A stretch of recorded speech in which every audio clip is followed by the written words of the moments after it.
या देवी सर्वभूतेषु शक्तिरूपेण संस्थिता नमस्तस्यै नमस्तस्यै नमस्तस्यै नमो नमः। जय माता दी। ओम नमः शिवाय।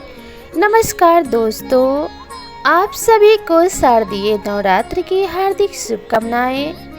हिंदू पंचांग के अनुसार 3 अक्टूबर से शारदीय नवरात्रि की शुरुआत हो रही है। नवरात्रि में मां दुर्गा के 9 स्वरूपों की विधि विधान से पूजा की जाती है। साल भर में कुल 4 नवरात्रि आती है, जिसमें चैत्र और शारदीय नवरात्रि का काफ़ी ज़्यादा महत्व होता है। माना जाता है कि नवरात्रि में माता की पूजा अर्चना करने से देवी दुर्गा की खास कृपा होती है। मां दुर्गा की सवारी वैसे तो शेर है, लेकिन जब वह धरती पर आती है तो उनकी सवारी बदल जाती है। इस बार मां दुर्गा डोली पर सवार होकर धरती पर आएंगी। सनातन धर्म में नवरात्रि को बहुत ही खास माना जाता है। पूरे साल में 4 नवरात्रि आती है, जिसमें चैत्र नवरात्रि और शारदीय नवरात्रि सबसे खास मानी जाती है। नवरात्रि के 9 दिन मां दुर्गा को समर्पित होते हैं। नवरात्रि में मां दुर्गा के 9 रूपों की उपासना की जाती है, जिसे 9 दुर्गा के नाम से जाना जाता है। नवरात्रि का 10वां दिन विजयादशमी या दशहरा के रूप में मनाया जाता है। पूरे भारत में शारदीय नवरात्रि बड़ी ही धूमधाम से मनाई जाती है। नवरात्रि के इन 9 दिनों में मां दुर्गा के नाम की झांकियां भी निकाली जाती है। नवरात्रि के पहले दिन कलश स्थापना की जाती है, जिसे घट स्थापना भी कहा जाता है। इस बार शारदीय नवरात्रि 3 अक्टूबर से लेकर 12 अक्टूबर तक रहेंगे। नवरात्रि के आखिरी 3 दिन बहुत ही खास होते हैं, जिसमें दुर्गा सप्तमी, दुर्गा अष्टमी और दुर्गा नवमी है। यह तीनों तिथियां बेहद ही महत्वपूर्ण मानी जाती हैं। इस साल शारदीय नवरात्र 3 अक्टूबर गुरुवार से शुरू हो रही है। हिंदू पंचांग के अनुसार आश्विन मास की प्रतिपदा तिथि 3 अक्टूबर मंगलवार की अर्धरात्रि 12:18 से शुरू होगी और तिथि का समापन 4 अक्टूबर को रात 2:58 पर होगा। पंचांग के अनुसार 3 अक्टूबर को घट स्थापना का शुभ मुहूर्त सुबह 6:15 से लेकर 7:22 तक रहेगा। घट स्थापना के लिए कुल 1 घंटा 6 मिनट का समय मिलेगा। इसके अलावा घट स्थापना अभिजीत मुहूर्त में किया जा सकता है। अभिजीत मुहूर्त सुबह 11:46 से लेकर 12:33 तक रहेगा, जिसके लिए 47 मिनट का समय मिलेगा। इस बार मां दुर्गा डोली पर सवार होकर आएंगी। ज्योतिष के अनुसार मां दुर्गा का डोली पर सवार होना अशुभ संकेत दे रहा है।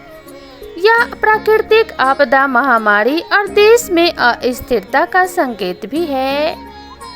नवरात्रि के पहले दिन व्रती द्वारा व्रत का संकल्प लिया जाता है। इस दिन लोग अपने सामर्थ्य के अनुसार 2, 3 या पूरे 9 दिन का उपवास रखने का संकल्प लेते हैं।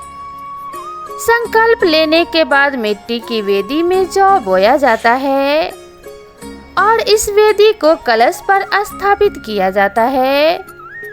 हिंदू धर्म में किसी भी मांगलिक काम से पहले भगवान गणेश की पूजा का विधान बताया गया है और कलश को भगवान गणेश का रूप माना जाता है। इसलिए इस परंपरा का निर्वाह किया जाता है। कलश को गंगा जल से साफ की गई जगह पर रख दें। इसके बाद देवी देवताओं का आवाहन करें। कलश में 7 तरह के अनाज, कुछ सिक्के और मिट्टी भी रखकर कलश को 5 तरह के पत्तों से सजा लें। इस कलश पर कुल देवी की तस्वीर स्थापित करें। दुर्गा सप्तशती का पाठ करें।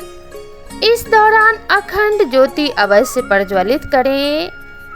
अंत में देवी माँ की आरती करें और प्रसाद को सभी लोगों में बांट दें।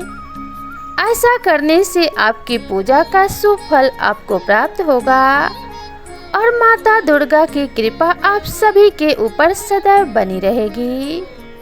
तो चलिए अब जानते हैं कलश स्थापना के लिए हमें किन किन चीज़ों की आवश्यकता पड़ेगी और कलश स्थापना हमें किस प्रकार से करना चाहिए जिससे हमारी पूजा का हमें शुभ फल प्राप्त हो।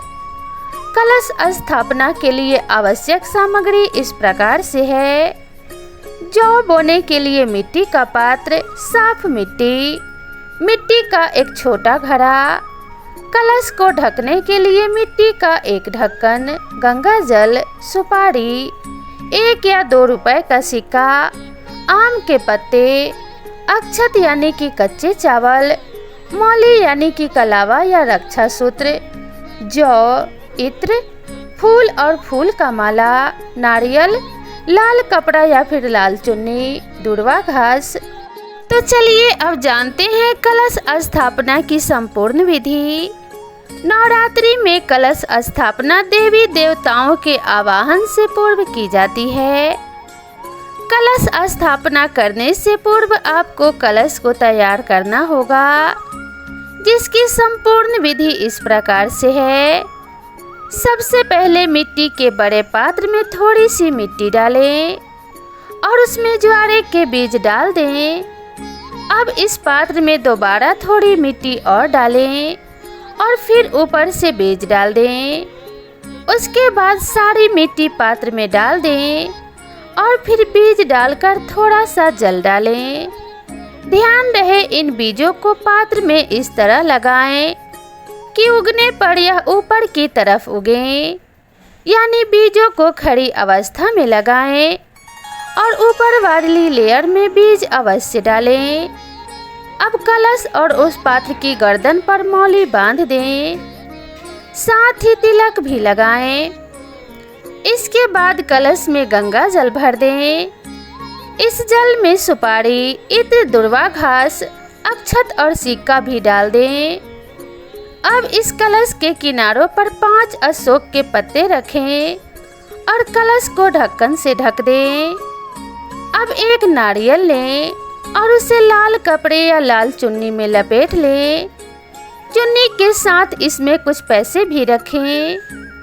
इसके बाद इस नारियल और चुन्नी को रक्षा सूत्र से बांध दें।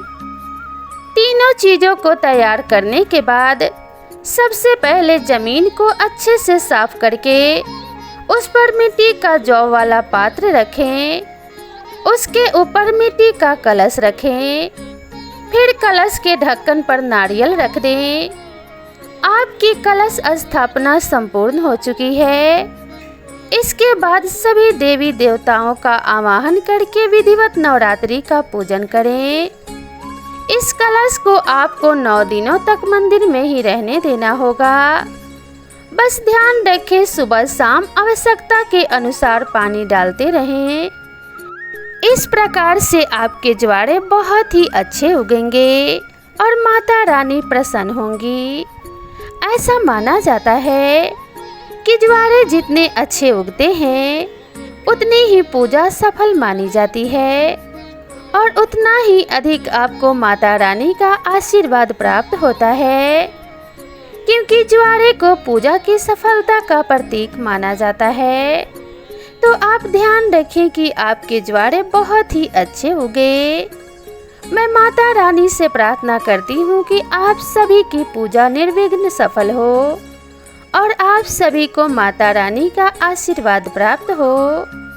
माता रानी सबके ऊपर अपनी कृपा दृष्टि बनाए रखें। इसी कामना के साथ आप सभी से विदा लेते हैं। मिलते हैं नई वीडियो में नई कथा और नई कहानी के साथ। तब तक के लिए राधे राधे।